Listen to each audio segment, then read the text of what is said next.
In Collin County, where the sheriff's department is investigating a deadly explosion.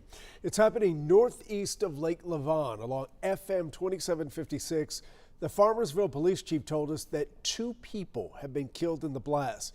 Jobin Pettiker has arrived at the scene. Jobin, I know this just happened in the last few hours, but what have you learned so far? Yes, Chris, yeah, we're here in unincorporated Collin County. We're about a mile away from Farmersville. Right now, we've got fire marshals here, we've got fire trucks here, we've got the sheriff's department as well as local departments here tending to this scene here. Here's what we know so far. We know that this explosion, we're being told, is natural gas related. We also know that 2 people have died, 3 people are badly injured. The sources tell us that contractors were working on this gas line when this happened.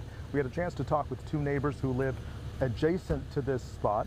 They tell us that they felt this explosion. The word they used was a jolt. We felt a jolt. We want to hear from one of these neighbors now.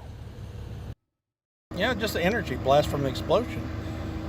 And I waited for a second and sitting there, that wasn't thunder. It had to have been an explosion. So I sit there, went around the house, looking out the windows, looking for smoke.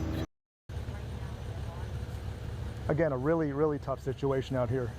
Just as we've reported, 2 people have died, 3 people are badly injured. Neighbors here tell us there is some form of gas substation that is adjacent to their property, and that's where this happened. We're waiting for more information on the Collin County Sheriff from the Collin County Sheriff's Office. When that comes, we'll get it to you. Chris, back to you. All right.